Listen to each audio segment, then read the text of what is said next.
Hello everyone, prepaid data के इस modelling में मैं आप लोगों को बताऊंगी कि डेटा टेबल को पाइवट और अनपाइवट किस तरीके से करते हैं। सबसे पहले मैं आप लोगों को एक्सेल में बताऊंगी ताकि आप लोगों को कॉन्सेप्ट क्लियर हो कि पाइवट और अनपाइवट में क्या फर्क है, किस तरीके से करते हैं। Then I will move to Power BI and then I will explain how to pivot and unpivot data in the Power BI.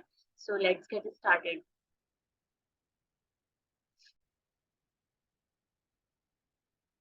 देखिए, हमारे पास यहाँ पे एक्सेल की शीट है जिसमें हमने एक रिकॉर्ड बनाया हुआ है कॉलम 1, कॉलम 2 और कॉलम 3 के नाम से। ठीक है, इसका नाम होना चाहिए मंथ। ठीक है, इसको हम 2018 कर देते हैं, इसको हम 2019 कर देते हैं। ठीक है जी। अब क्या करना है, इसको हमने सेलेक्ट करना है। देखिए यहाँ पे हमारे पास फरवरी, जनवरी, मार्च के हमारे पास मल्टीपल रिकॉर्ड्स मौजूद हैं और 2018 और 2019 के हम क्या चाह रहे हैं कि एग्रीगेट जो हमारे हमारे पास रिजल्ट्स आ जाए और हमारे पास एक ऑर्गेनाइज्ड फॉर्म में रीऑर्गेनाइज हो जाएगी। तो हमने इसका क्या करना है, इसको सिलेक्ट करना है। Then will go to insert tab. Insert में जाके हमने क्या करना है, इसको पावर टेबल में कर देना है। ये पूछेगा कि टेबल की रेंज और ये सारी चीजें पूछेगा, तो हम इसको कह देंगे कि यस, ओके। ठीक है, अभी हमारे पास पाइवट टेबल आ गया है। अब हम क्या करेंगे, इसकी फील्ड हमारे पास नहीं आ रही तो हम यहाँ पे देखेंगे फील्ड लिस्ट, इसको इनेबल करेंगे। देन हमारे पास सिलेक्ट करेंगे कि यस, हमें मंथ चाहिए, हमें ईयर भी चाहिए और हमें ये वाला भी चाहिए। ठीक है, अब ऑप्शनल होता है, मतलब हमारे पास अगर 25 टेबल्स है और हमें सिर्फ 2 या 3 ईयर्स की चाहिए तो हम उसी रिस्पेक्टिव ईयर्स पे चेक लगा के हम उसका डेटा गेट करेंगे। अब देखिए यहाँ पे हमारे पास जनवरी, फेब, ये सारे हमारे पास एग्रीगेट होके आ रहे हैं। ठीक है जी, और सम होके आ रहे हैं। ठीक है, हमारे पास सम की जगह हम दूसरे फंक्शन को यूज कर सकते हैं। ठीक है, अब ये हो गया हमारे पास। अब हमें इसके ओरिजिनल डेटा पे कैसे जाना है, सिंपल क्या करना है, इस पर डबल क्लिक करना है ग्रैंड टोटल पे। हम इसे ओरिजिनल प्रीवियस टेबल पे हम दोबारा रीडायरेक्ट कर देंगे। ठीक है जी, पावर बीआई के ऊपर किस तरीके से हम पाइवट करेंगे कि हम क्या करेंगे, हमें सिलेक्ट करना है इसको और इसको, मतलब जो रिस्पेक्टिव एयर्स है हमें उसको सिलेक्ट करना है। सिंपल पावर की एडिटर पे पाइवट कॉलम का ऑप्शन है, हमने इस पर क्लिक कर लेना है। और ये पूछेगा, कॉल वैल्यूज पूछेगा, तो हमें बस एक यस यही करना है and then will click okay. तो ये तो हो गया है कुछ गलत।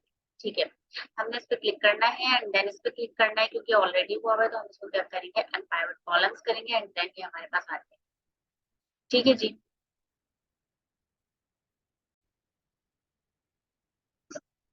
ठीक है, इन दोनों कॉलम्स को हाईलाइट करेंगे कंट्रोल पकड़ के। ठीक है, एंड देन इसको करेंगे अनपाइवट कॉलम्स, तो ये हमारे पास अनपाइवट हो जाएगा।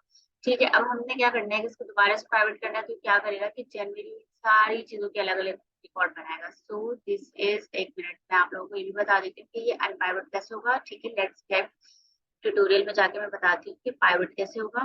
पाइवट के लिए क्या करना है आपने कि ट्रांसफॉर्म के टैब पे जाना है and then transform and then pivot column करना है। ठीक है, और ये फिर ये चीजें पूछेगा और ये कर देगा। जैसे हमारे पास देखिए बाइक की हमारे पास 3 एंट्रीज है, लेकिन ये बाइक की एक एंट्री करके यहाँ पे 3 लिख देगा और ये हमारे पास क्लोथिंग की इतनी सारी एंट्रीज है, तो हमारे पास इस टाइप का कुछ डेटा आएगा। तो हमने क्या करना है, ठीक है जी, तो इसमें जाते हैं और देन इसको करते हैं ओनली पाइवट।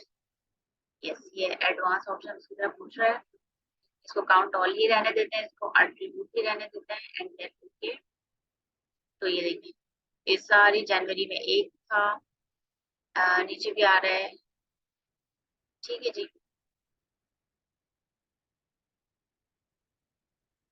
अ, अगर हम इसको वैल्यूज से करें देन क्या इफेक्ट आएगा देख लेते हैं। यस, दिस इज राइट, कि हमारे पास 2018 में इतना सेल था जनवरी के ऊपर, फरवरी के ऊपर। So this is the correct way. ठीक है। अच्छा, पावर क्यूरी एडिटर पे आपको बैक जाने के लिए क्या करना पड़ता है कि आपने यहाँ पे एक अप्लाइड स्टेप्स को हमने डिलीट करना होता है, तो हम ऑटोमेटिकली बैक चल सकते हैं। I hope you like this video, follow for more.